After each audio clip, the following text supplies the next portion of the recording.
ನಾಗೇಂದ್ರ ರಾಜೀನಾಮೆಗೆ ಆಗ್ರಹಿಸಿ ಅಹೋರಾತ್ರಿ ಧರಣಿಯನ್ನು ನಡೆಸಲಾಗ್ತಾ ಇದೆ. ಶಿವಮೊಗ್ಗ, ಬೆಳಗಾವಿಯಲ್ಲಿ ಬಿಜೆಪಿಯಿಂದ ಪ್ರತಿಭಟನೆ ನಡೆಸಲಾಗ್ತಾ ಇದೆ. ಅಹೋರಾತ್ರಿ ಧರಣಿ ನಡೆಸಲಾಗ್ತಾ ಇದೆ. ಜಿಲ್ಲಾಧಿಕಾರಿ ಕಚೇರಿ ಮುಂಭಾಗ ಇಡೀ ರಾತ್ರಿ ಬಿಜೆಪಿ ಧರಣಿಯನ್ನು ನಡೆಸೋದಕ್ಕೆ ಸಿದ್ಧತೆ ಮಾಡಿಕೊಂಡಿದೆ. ಈಗಾಗಲೇ ಧರಣಿ ಮುಂದುವರಿತಾ ಇದೆ. ತಕ್ಷಣ ಸಚಿವ ನಾಗೇಂದ್ರ ಅವರನ್ನ ವಜಾ ಮಾಡಬೇಕು ಅಂತ ಆಗ್ರಹವನ್ನ ಮಾಡಿ ಇಡೀ ರಾಜ್ಯಾದ್ಯಂತ ಹೋರಾಟ ಮಾಡೋದಕ್ಕೆ ಬಿಜೆಪಿ ಸಿದ್ಧತೆಯನ್ನ ಮಾಡಿಕೊಂಡಿರುವಂಥದ್ದು. ಸದ್ಯಕ್ಕೀಗ ಅಹೋರಾತ್ರಿ ಧರಣಿ ನಡೆಸಲಾಗ್ತಾ ಇದೆ. ಪೋಸ್ಟರ್ ಹಿಡಿದು ಸರ್ಕಾರದ ವಿರುದ್ಧ ಧಿಕ್ಕಾರ ಕೂಗಿ ಬಿಜೆಪಿ ಕಾರ್ಯಕರ್ತರು ಆಕ್ರೋಶವನ್ನು ವ್ಯಕ್ತಪಡಿಸ್ತಾ ಇದ್ದಾರೆ. ಈ ಹೋರಾಟ ಅಹೋರಾತ್ರಿ ಧರಣಿಯಾಗಿ ಮುಂದುವರಿತಾ ಇದೆ. ಶಿವಮೊಗ್ಗ ಹಾಗೆ ಬೆಳಗಾವಿಯಲ್ಲಿ ನಡೀತಾ ಇರುವಂತಹ ಪ್ರತಿಭಟನೆ ಇದು. ತಡರಾತ್ರಿ ಆದರೂ ಕೂಡ ಬಿಜೆಪಿ ಕಾರ್ಯಕರ್ತರು ಸರ್ಕಾರದ ವಿರುದ್ಧ ಆಕ್ರೋಶವನ್ನು ವ್ಯಕ್ತಪಡಿಸ್ತಾ ಇದ್ದಾರೆ. ಕೂಡಲೇ ಬಿ ನಾಗೇಂದ್ರ ರಾಜೀನಾಮೆಯನ್ನ ಪಡಿಬೇಕು, ಅವ್ರನ್ನ ವಜಾ ಮಾಡಬೇಕು ಸಚಿವ ಸ್ಥಾನದಿಂದ ಅಂತ ಆಗ್ರಹಿಸಿ ನಡೀತಾ ಇರುವಂತಹ ಪ್ರೊಟೆಸ್ಟ್ ಇದು.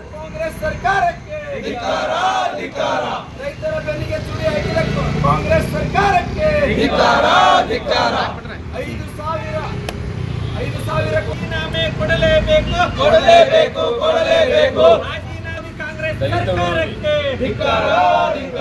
ದಲಿತ ವಿರೋಧಿ ಕಾಂಗ್ರೆಸ್ ಸರ್ಕಾರಕ್ಕೆ. ಇನ್ನು ಮತ್ತೊಂದು ಕಡೆ ಬಿಜೆಪಿಗೆ ಕೌಂಟರ್ ಕೊಡೋದಕ್ಕೆ ಮೈಸೂರಿನಲ್ಲಿ ಪಂಜಿನ ಮೆರವಣಿಗೆ ನಡೆಸಲಾಗ್ತಾ ಇದೆ. ಇದು ಸಚಿವ ನಾಗೇಂದ್ರ ಬೆಂಬಲಿಸಿ ನಡೆಸ್ತಾ ಇರುವಂತಹ ಪ್ರೊಟೆಸ್ಟ್. ಕಾಂಗ್ರೆಸ್ ಸದಸ್ಯರು ಮೆರವಣಿಗೆ ಮಾಡ್ತಾ ಇದ್ದಾರೆ. ಬಿಜೆಪಿಯಿಂದ ನಾಯಕ ಸಮುದಾಯಕ್ಕೆ ಅವಮಾನ ಮಾಡಲಾಗ್ತಾ ಇದೆ ಅನ್ನೋ ಆರೋಪವನ್ನು ಮಾಡ್ತಾ ಇದ್ದಾರೆ. ಬಿಜೆಪಿ ವಿರುದ್ಧ ಮೈಸೂರಿನಲ್ಲಿ ಬೃಹತ್ ಪಂಜಿನ ಮೆರವಣಿಗೆ ನಡೆಸಲಾಗ್ತಾ ಇದೆ. ಪಾಲಿಕೆ ಮಾಜಿ ಸದಸ್ಯ ಲೋಕೇಶ್ ನೇತೃತ್ವದಲ್ಲಿ ಮೆರವಣಿಗೆ ನಡೆಸಲಾಗಿದೆ. ಜಿಲ್ಲಾ ಪಂಚಾಯತ್ ಭವನದ ಬಳಿಯಿಂದ ಪಂಜಿನ ಮೆರವಣಿಗೆ ನಡೆಸಲಾಗಿದೆ. ಬಿಜೆಪಿ ವಿರುದ್ಧ ಘೋಷಣೆ ಕೂಗಿ ಆಕ್ರೋಶವನ್ನು ವ್ಯಕ್ತಪಡಿಸ್ತಾ ಇದ್ದಾರೆ ಕಾಂಗ್ರೆಸ್ ಕಾರ್ಯಕರ್ತರು.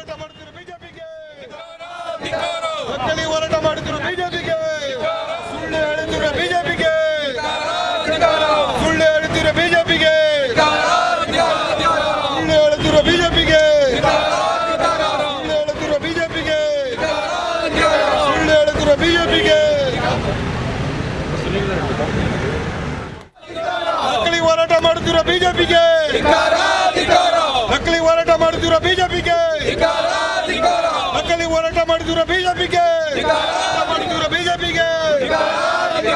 ನಕಲಿ ಹೋರಾಟ ಮಾಡುತ್ತಿರುವ ಬಿಜೆಪಿಗೆ ನಕಲಿ ಹೋರಾಟ ಮಾಡುತ್ತಿರುವ ಬಿಜೆಪಿಗೆ ನಕಲಿ ಹೋರಾಟ ಮಾಡುತ್ತಿರುವ ಬಿಜೆಪಿಗೆ